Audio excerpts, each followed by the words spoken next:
Well, did you ever feel this situation and you said to yourself, why does it seem like there is always something new with taxes and nobody ever explains it in plain English for people like us? And you are sitting there with papers on the kitchen table, maybe a cup of coffee getting cold, and you are thinking, am I missing something again?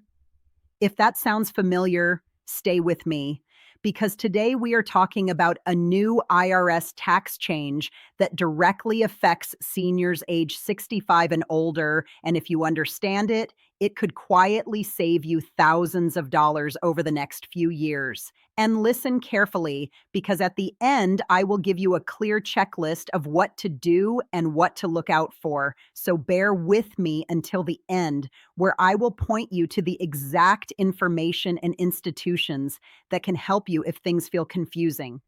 Before we begin, this video is for educational purposes only.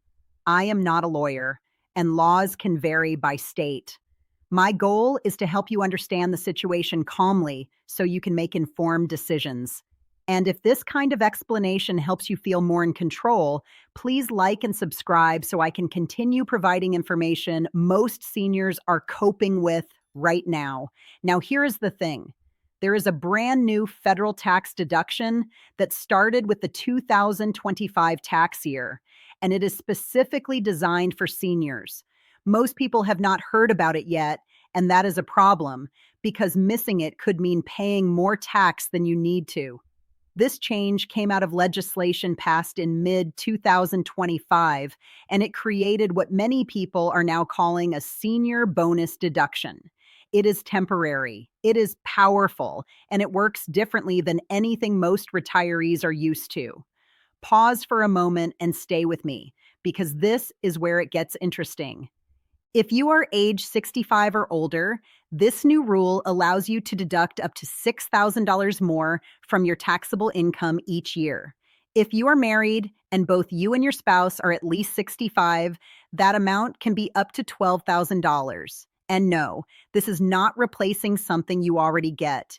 This is added on top of the standard deduction and added on top of the extra age-based deduction you already qualify for. Most people never notice the stacking effect, but it is exactly what makes this so valuable. Let me slow this down and make it real. Imagine you are a single retiree named Susan, age 68, living on Social Security and a small pension. In the past, you took the standard deduction because it was simple and usually the best option. For 2025, that standard deduction for a single filer is around $15,750. And because you are over 65, you also get an extra age-based amount of about $2,000. Before this new law, that put your total deduction around $17,750. Now add this new senior deduction of $6,000, and suddenly you are shielding about $23,750 of income from federal tax. That is not abstract. That is real money staying in your account. Now stay with me because it gets even more significant for couples. Picture a married couple, both in their early 70s, filing jointly. Their standard deduction is already much higher, over $30,000, and they get extra age-based deductions for both spouses. Then add the new senior deduction of up to $12,000. Altogether, they could be protecting well over $45,000 of income from federal tax before any tax rate is applied. Watch out for this because many seniors assume nothing like this exists anymore, but it does. Here's another part nobody talks about. This new deduction applies whether you take the standard deduction or you itemize. That is unusual. Normally, the tax code forces you to choose one path. Either you itemize or you take the standard deduction, and that is it. But this senior deduction sits on top of both. So if you have high medical expenses, charitable contributions, or other itemized deductions, you do not lose this benefit. And if you prefer to keep things simple with the standard deduction, you still get it. That flexibility is a big deal. Now listen carefully, because this next part is where confusion starts. This deduction is not automatic. You do not get it just because you turned 65. You have to claim it on your tax return. That means your age must be clearly indicated and the deduction must be calculated correctly. If you use tax software or a professional preparer, it should be included once your date of birth and income are entered correctly. But if you do your taxes by hand or if something is entered incorrectly, it can be missed. Do not let that happen. And now we need to talk about income limits. This is important, so pause for a moment. This senior deduction was designed primarily for low and middle income seniors. Because of that, it starts to phase out once your income goes above certain levels. For single filers, the phase out begins when your modified adjusted gross income goes above about $75,000. As your income increases beyond that, the deduction gradually shrinks and it disappears completely at around $175,000. For married couples filing jointly, the phase out starts around $150,000 and ends around $250,000. Here is where people get tripped up. Being in the phase out range does not mean you get nothing. It just means you get less than the full amount. For example, if you are single and your income is $90,000, you are above the phase out start, but you are nowhere near the top. You would still qualify for a significant portion of the deduction. Every dollar of deduction you receive lowers your taxable income, and that matters. Do not assume you are disqualified without checking. Now, let me clear up a rumor I am already hearing. This new deduction does not automatically eliminate taxes on Social Security. The rules for taxing Social Security benefits have not changed. What this deduction does is lower your overall taxable income. And by lowering that income, it can reduce how much of your Social Security becomes taxable. That is an indirect benefit, not a guarantee. If someone tells you Social Security is now completely tax-free because of this, be careful. That is not accurate.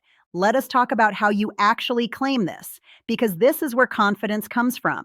When you prepare your federal tax return for the 2025 tax year and beyond, make sure your date of birth is entered correctly, showing that you were at least 65 by the end of the year.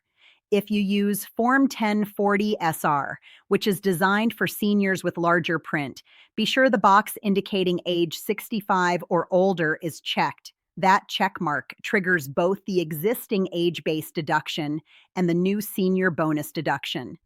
Next, the deduction itself is calculated as part of your overall deductions. Tax software usually handles this automatically, but if a person prepares your return manually, they need to apply the new senior deduction amount, up to $6,000 per eligible person, and then adjust it if your income falls in the phase-out range. This is not a separate application, it is part of your regular federal return. Now stay with me until the end, because here's the checklist I promised, and this is the part you may want to write down. First, confirm that you or your spouse were age 65 or older by December 31st of the tax year.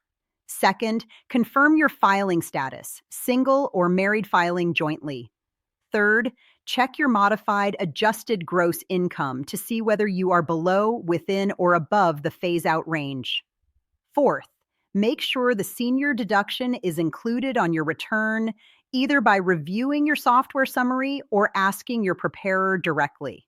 Fifth, keep in mind that this deduction is temporary. It applies to tax years 2025, 2026, 2027, and 2028 unless Congress extends it. That 4-year window matters. Here's the reality check. There will be people trying to sell services, phone calls, emails, and ads claiming they can unlock this benefit for a fee. You do not need to pay anyone extra just to claim a deduction you already qualify for. The forms and rules are part of the normal IRS process. Be cautious, take your time, and verify before you sign anything. And now let us bring this home. This new senior deduction is not just a line on a tax form. For many retirees, it can mean hundreds or even thousands of dollars less in federal tax each year. That can help pay for prescriptions, utilities, Medicare premiums, or unexpected home repairs. It gives you a little more breathing room, and that matters on a fixed income. If a situation ever feels legally or financially complex, contact a licensed attorney or qualified professional who can give you advice specific to your circumstances. You deserve calm, clarity, and respect. And if this information helps you recognize a pattern or avoid a mistake, share it with your friends, neighbors, or family members who may face the same situation. Many seniors fall into problems simply because no one warned them. A simple conversation can protect someone you care about. If you found this guidance helpful, like and subscribe so I can continue bringing you updates like this. I read all comments and emails personally, so do not hesitate to reach out with a question. Carry this information forward with you. Your rights do not expire with age.